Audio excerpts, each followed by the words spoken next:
This program is part of the Infinite Potato Alliance. Visit us at infinitepotato.com. I'm Jared Stern. I think people should listen because we're desperate for attention right now. I'm also Jared Stern. This is what I like to call an exercise in benign narcissism. And You're Between Two Sterns. Testing 1 2, testing 1 2 3. Are we there? And we're testing. Tommy, can you hear me? Tommy, can you hear me?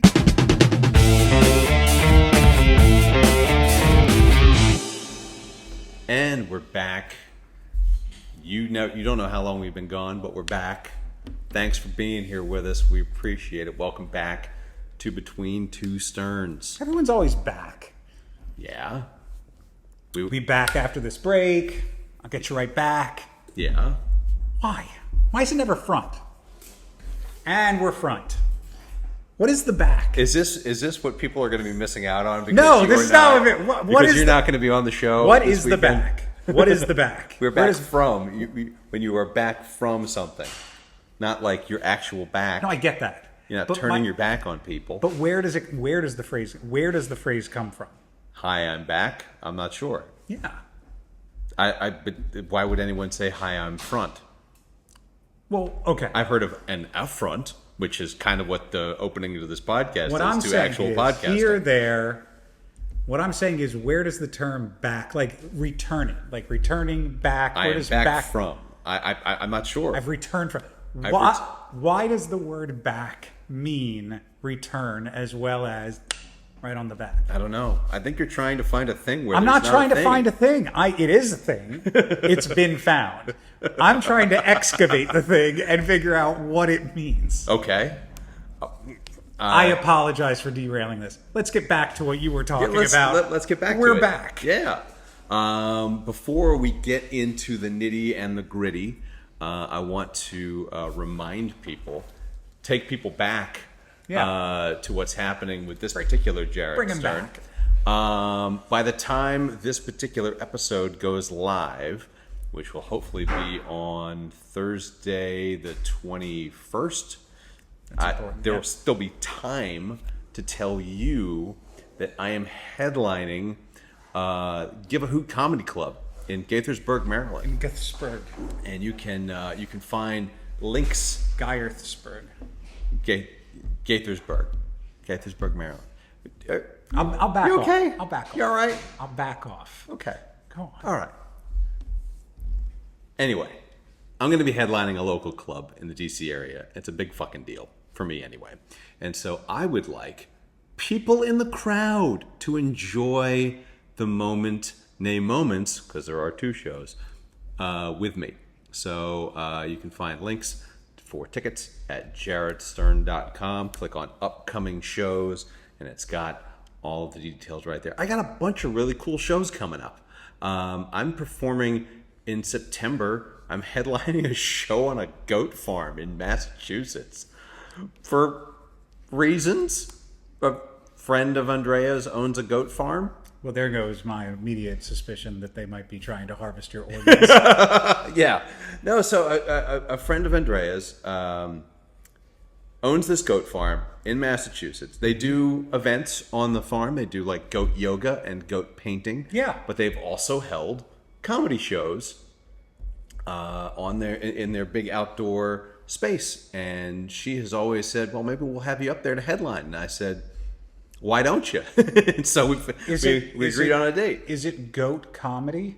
It's not a goat comedy show per se, but there will be goats roaming the audience. Is a goat going to be up on stage with you? It's very possible. It may clippity-clop onto the stage with me.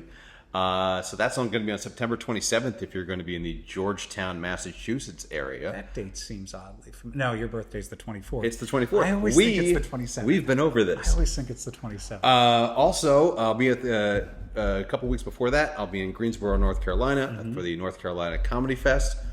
It's comedy camp. I love going there. It's always a lot of fun. Meet a lot of great comics. And the Idiot Box in Greensboro has also been kind enough to headline me there as well, and it's always fun to get back to that stage. But the big news on the Jared Stern comedy front, even bigger news. I'm performing with emo again. No way. Yeah, in Bloomington, Indiana, of all places, at the Comedy I Attic. know Bloomington, Indiana. You do? No. But no I wanted one knows to support Bloomington, you. Indiana. Even Bloomington doesn't know. Yeah, Bloomington's a rumor in most parts of the country. But yeah, I every once in a while, I'll stalk Emo's website to see upcoming dates, to see when he'll be nearby this area, when I can ask, hey, if you need an opener, Yeah. I'm around. Have Rocket, will travel. And so I asked him about a couple shows that were that were happening in Nashville, because I don't mind making that drive, for the opportunity to perform with Emo. He said, no, I'm already working with somebody on those dates. He goes, but would you be willing to come out to this show in Bloomington? And it's kind of equidistant. It's still a long drive. It's going to be like a 10-hour drive, but sure. So December 5th and 6th, I will be in Bloomington, Indiana. You're going to drive to Bloomington, Indiana, as opposed to fly there? Yeah, because I don't make enough money to fly. If I fly, there goes all of the money I'm being paid. How much? I mean, I don't want to get into like how much you're being paid, but have you looked up the price of tickets? No, I'm just going to drive Okay. because I don't mind driving. Okay. I'm not. If you want to drive, Like that's fine. the cost of flying and then renting a car, and just believe me when I tell you, I'm not. Even though I've been in the business for quite some Right. time, I don't make the kind of money that warrants jet setting. I'm, I drive places, which is why I don't normally drive as far away as Bloomington, Indiana. But for Emo, Except for special occasions like got Emo Emo. Phillips. So yeah. So most importantly, Gaithersburg, Maryland, which is not nearly as far away as Bloomington, Indiana, especially if you live in the general D.C., Maryland, and Virginia area. It's right in the 270 corridor, and there's nothing else to do in that area. So if you're looking for plans on the 22nd and 23rd of August, you're not going to be able to do much better than seeing a show with me. Now, yes, but not with you. no, not with me. Okay, No. unfortunately. It depends upon your perspective. Hey, listen, you missed out. You could miss out on the great back front bit. Fortunately for the audience, I want to get you back on stage again. You know this. I want to get back on stage. I want to get front on stage. I want to go full frontal. Full frontal on stage, yes. We'll get to that in another point. Okay. In the meantime, it's time for our favorite, one of our longest running bits on this show. I feel like it's been happening more recently. We're revving it up. This People are is into a it. regular. Yeah, this is a regular thing. And what bit is that, Jared? It's hey, what's wrong with Jared this time? Correct. Now, here's what's great about this story. This happened during work. Oh, is this a workman's comp situation? No, it's not. But as you all know, I don't tell people where I work on this podcast. That's a trade secret. It's one of those rules. It's like when you build the AI. It's like, do not harm humans. Do not tell everyone that you work for. Do not hit the table with your hand while you're explaining things. That's right. That's rule number 0. So it's going to be, I've been struggling to figure out how to tell this story without giving away where I work. Okay, well, you can just say company X, Sure. I'm sure you can make up a reasonable facsimile of the place where you work. So I work for a company, and in that company I do marketing. Now that company, I could have come up with a great name for it, but I would have given it away. Go ahead. that company has storefronts. It does. And so I was at one of the stores setting up some prototype marketing displays. Okay. Now, it's important to note that the stores that that I work at, that the stores have those kind of automatic sliding and opening and closing doors. Just like normal standard motion detection, Correct. walk in, walk out. Correct. Was one not hooked up? No. And if you've ever used these, obviously depending upon which way you're going through the doors, some sensors work both ways. Some, it's only one way. Okay. And if you try to go back through that door, it will not open. So you went So it like if it's just an entrance door, not an entrance and an exit. Correct. That's what you're saying. Okay. So I was setting things up, and because I didn't want to disrupt customers and people walking through, I was going back and forth through the exit door, right? Okay. So the exit back in the store. Now, I'm a 42-year-old man. For over 1,000 times in my life, I have been presented with the doors that don't have the opposing side sensor. And we all do the same thing. We put little fingies right here, we give it a little nudge, and once it goes beyond a certain point, then it just opens up. I have counterpoint. I don't know that I've ever been presented with that. Doors just kind of open both ways. Listen, for this Jared Stern, doors just don't open for him. Okay, fine. Listen, Sometimes doors just find their way to open for me. Sometimes you got to force the doors open for yourself. Sometimes. Anyway, I have a large enough sample pool where some people are like, what are you talking about? Who does that? Where others have gone, I've done that 100 times. I just did that in 15 times at the store we were just working I'm in at. the former sample Correct. pool. Okay. But I just want to make it clear that if you are somebody who has never heard of this before, this is still a thing. And if you're somebody who's like, yeah, I do this all the time. Who are these lunatics that have never done this before? Just know that some people accept their circumstances the way they are. And some people like to claw the fucking doors open. The point is that if you are presented with one of these automatic doors and there is no sensor letting you in, if you grab the thing and give it a little, it will trip the sensor and open up. I've done this 1,000 times in my life. I did it 3 times earlier that day in the store I was at. Okay. But on the 4th time, I went, and instead of it opening, it opened a little bit and bit back and slammed on my finger, on my little pinky. Oh! I'm just now looking at your little pinky. That's a little smashy. Yeah. Now, I thought it just got crushed, like a little bruise. Like a little bruise. And so I was in the entryway with a coworker of mine, and they saw it, and I was like, ooh, and I pulled my hand back, and they were like, are you okay? And I was like, yeah, I'm fine. I just am dripping blood down the side of my hand.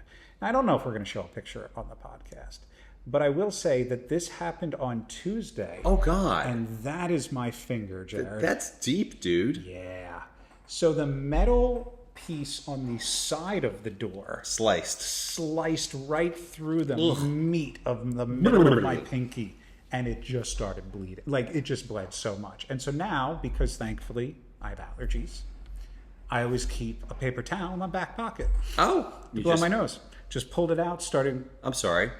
A paper towel? Yeah, a little paper towel right here. Always. An actual paper towel. Well, to blow your nose. I blow my nose with the force and veracity that rips through tissues like they're nothing. So I need something more durable. Okay, because generally, I know. paper towels, that's not what that's for. Yeah. I mean, that's an emergency situation if Correct. you need it, but Every time I blow my nose. Are we putting a fresh dressing on the wound now? A fresh bandage on it because I don't want to keep something. Yeah, seriously, dude. Because it's open. This is not. Have you had someone look at that? We're getting there. We're okay. getting there. So, obviously, I go into the back of the store, and I know a number of the people there. And they're like, Jared, are you okay? I go, not at all. I'm bleeding through, like it's red blood. It dripped off of my elbow, like onto the floor in the entryway. Nice.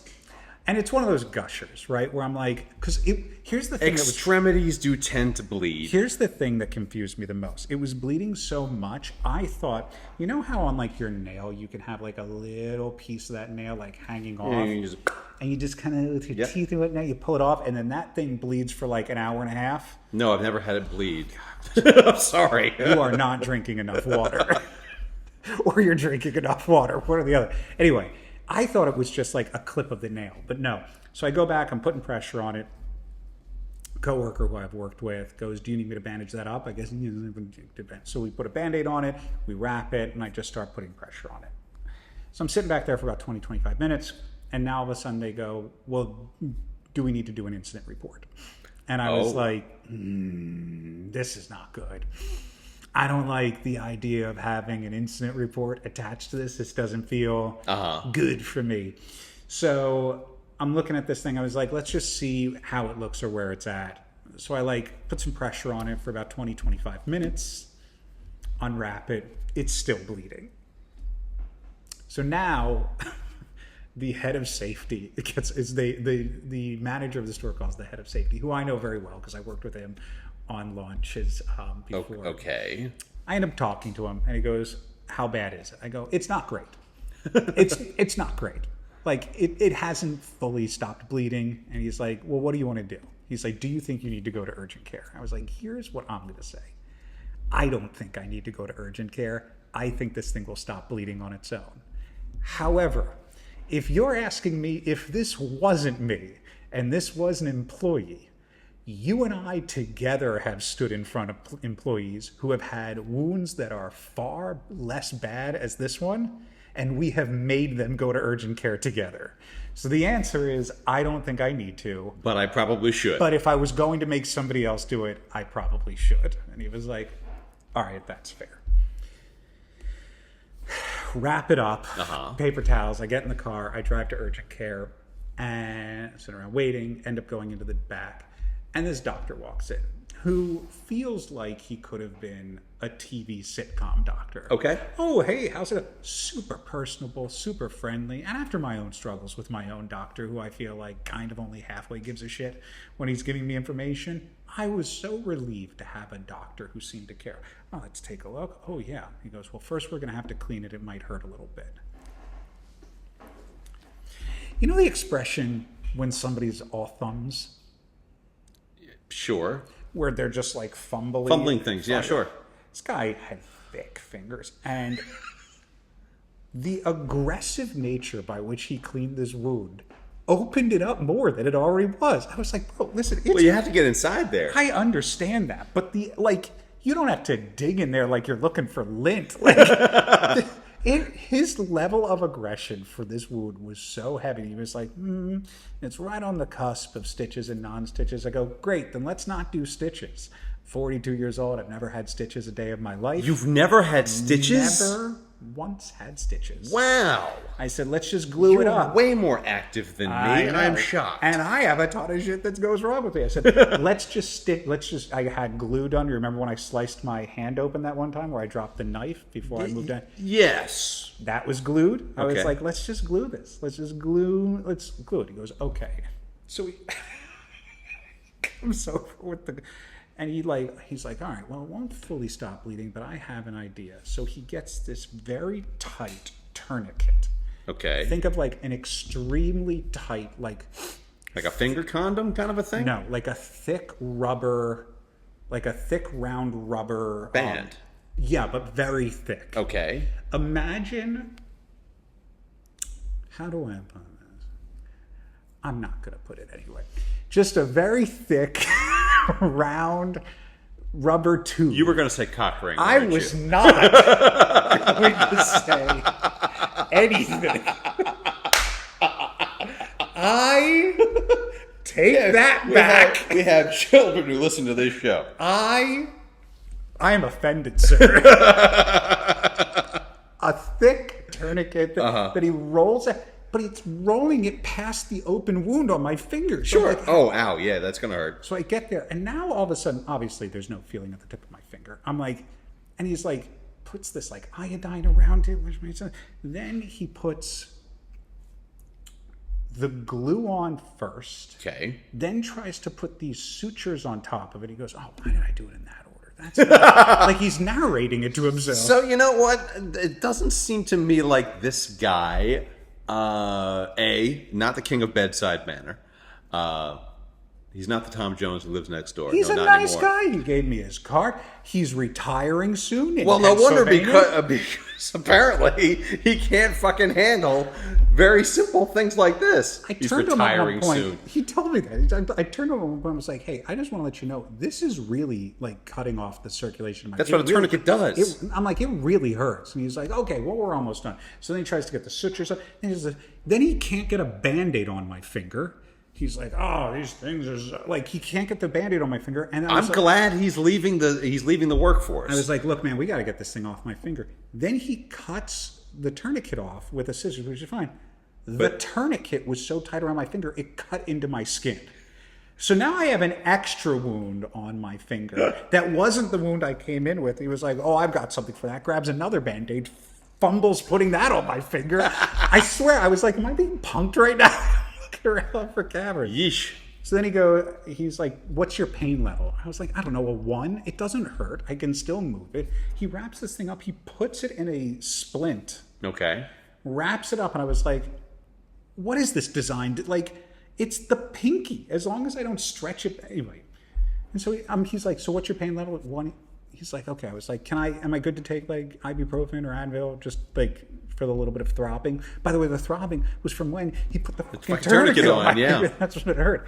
And he was like, I mean, you can, or I can like write you a prescription for like prescription strength, like Advil. And I was like, if my pain level is a 1 or a 0.5, why am I being offered prescription strength? Hey, I'm retiring soon, and I've got quotas to meet. So after I was worse when I walked in, worse as I walked out than when I walked in.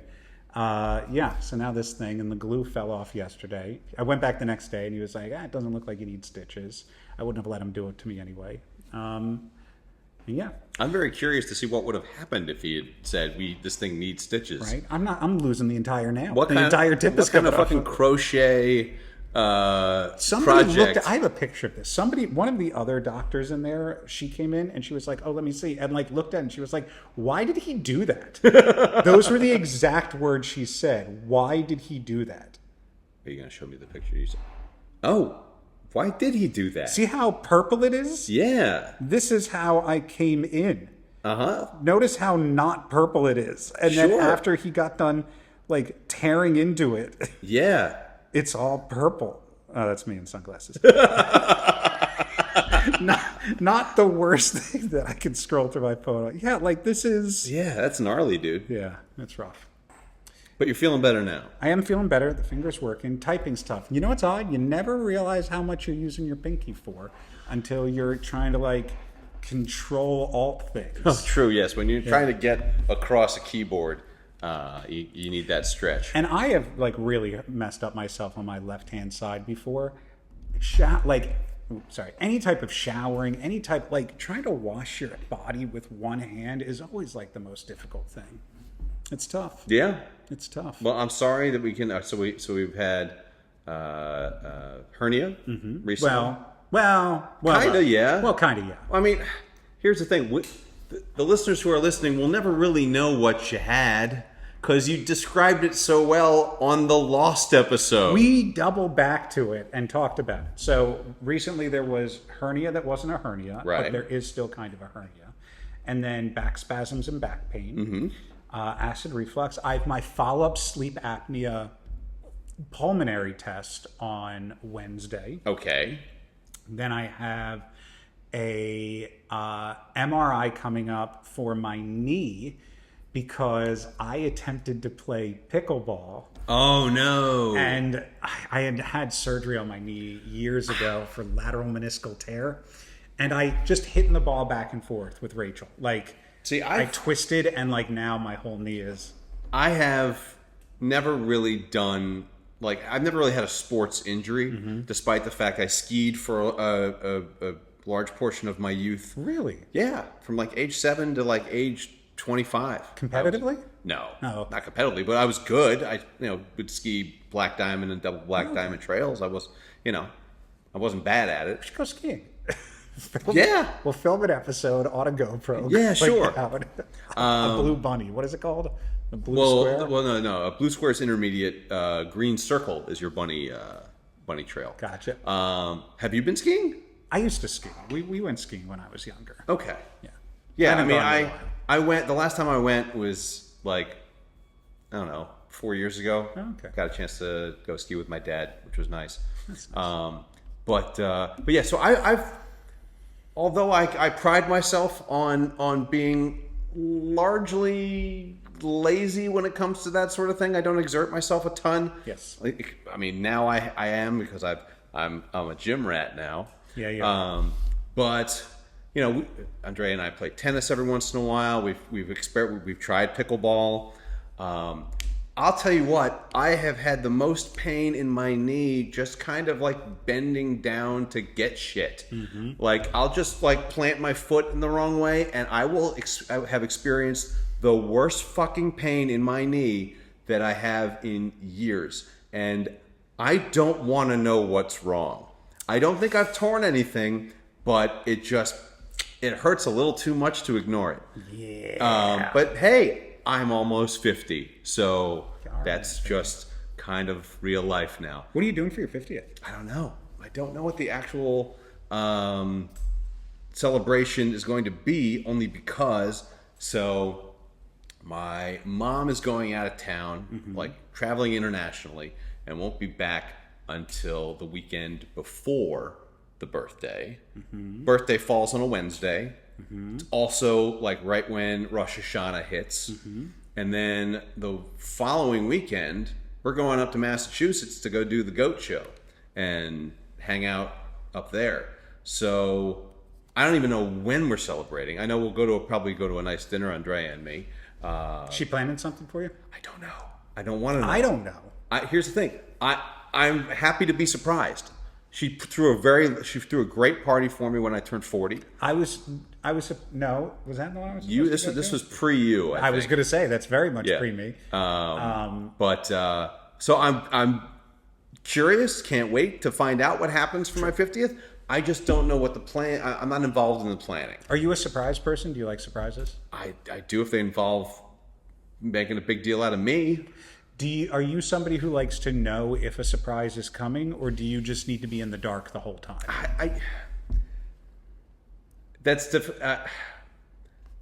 I'm happy to be pleasantly surprised.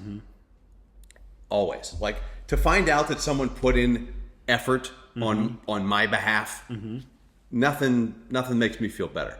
But yeah, I don't know exactly what we're doing. I know, you only turn 50 once, so who knows what's going to happen. I'm just happy to be there and have cake and hang out with people that I've known for a decent length of time. So, I got to tell you something. What's that? There are a lot of ways, like as we're coming up on the end of the episode, there are a lot of different ways to like end certain types of episodes, but I got to tell you, whether we find a joke or whether we find it out here or not, I really have to say how happy it makes me. Do you know where I'm going with this? Or is it's going to be a surprise? Yeah, please. It's me saying something on your behalf. How happy it makes me that you are able to speak so positively about your birthday. Yeah, I mean, yeah. Loyal members of the podcast will know that there was a certain point where you had kind of wanted to take a pause from even considering or thinking about your birthday. You wanted to go full like Alice in Wonderland and only experience non-birthdays or half birthdays. Half birthday, yeah, sure. But I gotta say, throughout that entire conversation, and it wasn't like I was leading you. That final moment where you were like, I'm just excited, like it's 50, I'm just excited to eat cake. I was just happy to hear that you were, I am not going to lie to you. Yeah. I don't know what's going to happen leading up to those days. Sure. And I don't think you're supposed to know what's going to happen. We talked about this when it comes to loss and whatnot. Like, you never know when it's going to hit you. Shit hits me in the weirdest ways possible. I saw, this is kind of a downer at the end of the episode, I was on the metro going into D.C. I was taking it to work the other week, and I saw a dead butterfly on the platform. Oh, God. It was enormous, too. Have you ever, think in your mind for a second. What a butterfly looks like? No. Have you ever seen a dead butterfly? Not to my recollection. Did you take okay. Well, that's not, that looks like it's moving. No, that's the wind. Okay. So it's enormous. And yeah. It's dead. I mean, and as you know, butterflies remind me of my sister. And it was one of those things where it really hit me in that moment. But the point is, you don't know when things like that are going to hit you. But there's a huge difference between things suddenly popping up versus you creating the prison in your own mind. Sure. Of how to live it. And I will say that of the many years that I've spoken with you, I've known you, this is the first time I heard you just speaking positively about your birthday. Well, and it makes me really happy. I spoke positively about my birthday in the years before all this shit went down. Well, I'm obviously not referring to those. Well, yeah, I know, but since the thing since the thing happened. Yes. But you said in the years that I've known you, and you've known me both pre and post. I'm so sorry. Let me take that back. in the years post the tragedy. Yeah, I'm okay, so okay. happy to hear you speak so positively Yeah. about your birthday. Yeah. Like I said, I don't know. So the next couple of weeks are going to be interesting, only because his birthday is August 29th, and that is one. This year was supposed to be the big year. Right. He was supposed to turn 75, and I'm turning 50. That was supposed to be the big thing. We were that was always the plan. And obviously plans change. Yeah. So I don't know what's going to happen. And I might be a complete mess on my birthday. Sure. I have no idea. For right now, I'm happy to give it a shot. Yeah. The last couple of years, I didn't even want to bother with it. I know. So yeah, whatever. We'll see what happens. I know I've got some shows in and around those times. Yeah. And so that'll be a nice diversion. And getting together with friends and family will be a good diversion, I guess, as well. But we'll see. Well, we've done a lot of things around, like when his birth was, when he passed away. We've done a lot of things in that regard. And so obviously, whatever you want to do, however you want to bring it up on the podcast, that's fine. All I would say is, if we are going to do anything for it, let's just make sure we have the rights for it, so that we don't have to delete the entire episode because we didn't have the music rights for what we played. Oh, yeah. We didn't have to delete the entire episode. That was just the one thing. We had to delete the music. Is that all we ended up doing? Yeah, we deleted it and republished it. Oh. We took the end off. No, of that's it what I mean. We and still had to republished it. pull the episode and lose all those views on it. Oh, sure. Yeah. No, did we lose all the views? I don't think we did. I don't think we lost the views. What? I think the views are still there. What? First of all, the pitch of your voice does not convey confidence at all. I'll double check. I'll take it out. Hang on, I'll look at it right now. If we deleted the episode and re-uploaded, We didn't delete the episode. We modified the episode, I believe. Episode 75. And then we go to view all analytics. oh man, And then all time. So, no, we still have all the views for it. are you? Wait, I don't mean to make this even creepier. Are you telling me that this milestone year that was supposed to occur, where you turned 50 and he turned 75, the memorial episode is episode 75? That's what I'm telling you. Wow. Yeah. Wow. But all right. simulation. So to completely change the subject, Sure. I had I did want to bring something up, Oh, okay. and I had a question I wanted to ask you. Okay. So, are you familiar with the reality game show called The Traitors? Why I am? Yeah. Okay. Well, did you hear the big news No. that they are the next season? Yeah. Of The Traitors is going to be all regular people, not reality stars. Like in the UK version of it, which is the one that came first, it was all just like regular people. Yeah. And then they would take them to the same castle. And then the United States version, the very first season of it, was half and half. Right, They I did remember half that, regular yeah, people, yeah. half reality stars. Then they said, fuck that noise. We just want people who actually are interesting, that we know are interesting Yeah, on camera. clickbait, Let's yeah. clickbait, exactly. And so we'll put them in the castle. Perfect. So they just announced that the next season of The Traitors is going to be all non-reality star people. Yeah. And so I put in an application to be on The Traitors. Nothing will come of it. I For guarantee both you. of us or just you? Just me. What the fuck? What do you mean? What the fuck? I can't apply for you. Feel free to You should apply. apply the podcast. Maybe. 2 podcasts. 2 guys named Jared Stern. Yeah, no, that could definitely be the hook. What I was going to ask you though, Yeah. being that you are kind of tuned into that Uh-huh. that world, have you ever auditioned for a reality show before? I've not. No, Not. you've never just on a whim just said, "I'd be great for this. Let's audition." I feel like you'd be great for like Big Brother or or any of those shows. Here's the thing.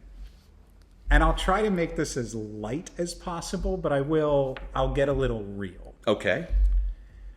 Whether it's Big Brother, whether it's The Traitors, whether it's Survivor, there is a certain skill set that is oftentimes associated with success on these shows. Okay. and it is a manipulative, deceptive Sure. nature. I have, in my life, made choices that I very, very, very much to this day regret. Okay. In my youth, pre-divorce, early, like very young Jared has made choices. Sure. All these choices that I'm so happy that you've made that I haven't had to worry about.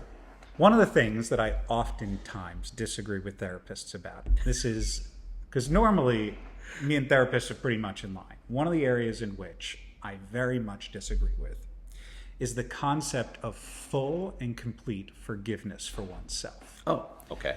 So whether it was lying, varying degrees of unfaithfulness within relationships, these are things that I have done in my past and have not, nor will I ever fully forgive myself for.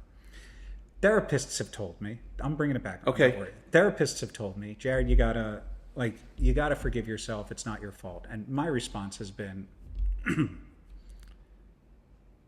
I contributed to the pain of another human being. That pain will live with that human being for the rest of their life. Sure, I was young. Sure, I was immature. Sure, like, I can rationalize that I am not the same person, nor would I ever make a choice anywhere similar to that ever again. But still, me, this entity, at a certain point in their life, caused pain to other people. And therefore, those people will experience some aspect of that pain for the rest of their life. It is an unfair deal for me not to own a certain amount of that pain for the rest of my life as well. Okay. And if they can move past it, if they can forgive it, if they can put aside, they can forget it, Then you that's can too. great. But there's still a part of me that will carry that. It doesn't weigh me all the time. I still sleep. I still get up. I'm still a good person. But there's still something that carries with you. One thing I cannot rationalize, however, is then taking any aspect of a skill that is birthed out of that and using it for professional, monetary, social, or entertainment gain. All right. So what you're saying is I'm not applying you for the show. I've had this desire to go on Survivor and just play it pure, like I had this dream one time. A girl who I was seeing for a while kept saying that I should go on Survivor. And I kept informing her, this is why I can't go on Survivor. I can't go on Survivor and then have people be like, oh, he won $1 million. She goes, of course he is. He's a fucking asshole. What you could do, though, but you could. No. And there's been a real turn in the mentality of the way these games are played. Sure. That people try now, because they don't want to be seen as absolute dicks on television, Right. to play a more honest Sure. game. But then the narrative then becomes, well, that's what he's just pretending to be. That's who he's just pretending to be. And But that's in your head. No. That's in other people's heads. The point I'm making is so I did have this fantasy for a while of going on Survivor and getting to the end, bringing a goat along. The goat is the not greatest of all times. Sure. Who you lead along. So usually it's three in the end. You have the goat that you sacrifice. Yep. Sorry. And essentially making Sorry, I have goats on the brain because of the goat show. I know. Sorry. Essentially making my final claim being I'm here. I've played a great game. You cannot vote for me. I don't deserve it. It's not my... But we have an opportunity here to help this single mother. We have this opportunity to help this disabled war vet. This person who played a horrible game who played this horrible game who doesn't deserve it. Look, there have been 50 seasons at this point of varying degrees of people who do or do not deserve it. This moment in this time, I am the first contestant asking you, do not vote for me. Vote for this person who deserves it. Okay, so maybe the Traitors is not for you. I Because that's the whole point of that game is three people are there just to deceive everybody And else. that's what I'm saying is I love watching these shows. I do. But it's just it doesn't sit right with me to utilize whatever skills I might have in this category in that kind of way. It seems like a short-term gain for just a long-term loss. And that loss is myself, how I'm perceived, and all these other things. But think of the listenership. Oh, well, the listeners. think of what we could get for the show if the money. Yes, obviously there is the loss of self. Sure. Go on Family Feud. Right. Yes. Well, we could always Go apply on, for Family Feud. What's the other one where they run around where in the world is all the people going to the places? Oh, The Amazing Race. That's the one. Yes. Could do the Amazing Race. We could do The Amazing Race if I could actually maintain a sprint, which I don't think I can. But Well, neither of us can. but that We'll is be walkers that at is that another issue. No, I was just thinking back on this because I've had a chance to audition for 2 shows, not like Big Brother or anything like that, but in the very early days of Last Comic Standing, Yeah, Which why didn't you go on Last Comics? I tried. So first season happened, and all of these wide-eyed comics who had no idea that it was a fucking scam and that you have to have like a talent agent to actually like get a spot on this show. Me and a buddy of mine, Adam Jacobs, we were like, well, you know, if we're going to go to one of these audition sites, we should go to a smaller market. You know, we shouldn't go to New York. We were in DC at the time. Right. We shouldn't go to New York. Everyone's going to be in New York. We drove the fuck out to Nashville. That's like 10 hours. That's like 10 hours, yeah. Yeah. And got a room at a La Quinta Inn, and then auditioned at, what was the name of that? Looney's? I think Looney's is the name of the comedy club. And yeah, we did not come close. I auditioned in front of, you know, a panel of judges, and they said you're green, but you've got a good look, and that was the last I heard of that. Now the second time, Was this when you still had the sideburns? oh yeah. I still had sideburns down to here. How much did the comment "you have a good look" drove those sideburns? Oh, that's a Say, good question. I don't know. How much? It's like validation for the Every sideburns. time you're like, "Well, I'm green, but they like my look." They like the look. I'll keep the Superman what the- T-shirt at that's the what they- sideburns.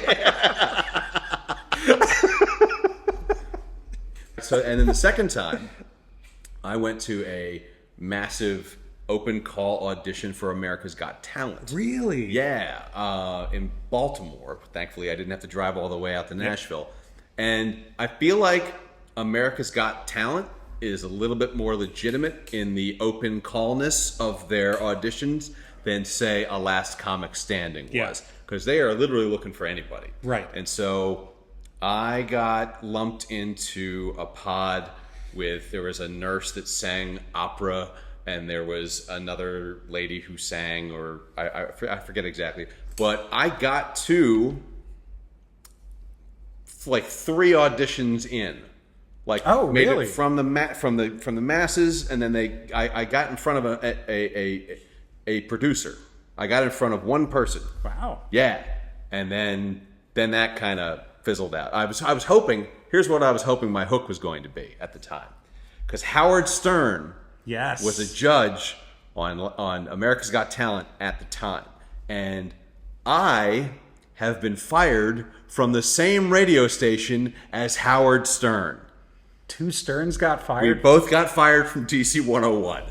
And so I was hoping that would be some good kind of call. hook, because at the time, not much had happened to me. Right. Right?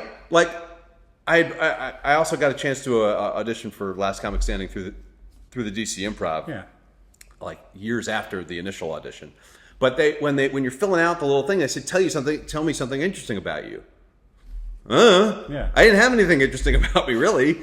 I was, I've been perfectly well adjusted. I had a loving home, supportive parents. I hadn't, experienced a ton of adversity. Yeah. I'm just a nebbishy white dude as a stand-up comic. I didn't have another guy who was my name with a podcast. Did you ever express your frustration to your parents, being like, "How could you not provide me with a more with a little bit unstable more. home? Give me something." What are you giving me to work with?" But now I've got plenty to work with. All the fucking adversity I've been Just through. all piling. They just decided to pile it all on at the end. A lot of people lose their momentum late in life, and you're just shifting into third gear. I know. You're just- So that's why I feel like I might have a shot at the Traders if I apply for that. I say go for it. Yeah, why not? And because these shows especially like these newer reality shows, they're all populated with like 20-somethings. Right. And there's one or two old people. And when I say old people, I mean people my age. Yeah. I now qualify as the old person on a reality show. So You got to boost your social media presence. yeah, That's a not big whole thing lot. for that Yeah, stuff that is also. that is a big thing. Yeah. Anyway, so just wanted to say that it's entirely possible, not probable, but entirely possible that I could be on the next season of The Traitors. Grammy submitted Jared Stern. Grammy considered. Grammy considered Jared Stern. Author. Author. Award-winning comedian, even though those awards are mostly bullshit.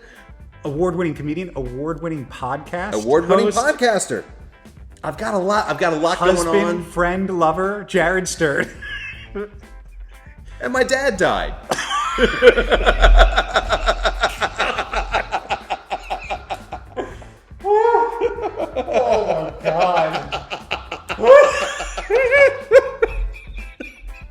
See, now that you don't have to warn me for. That's okay.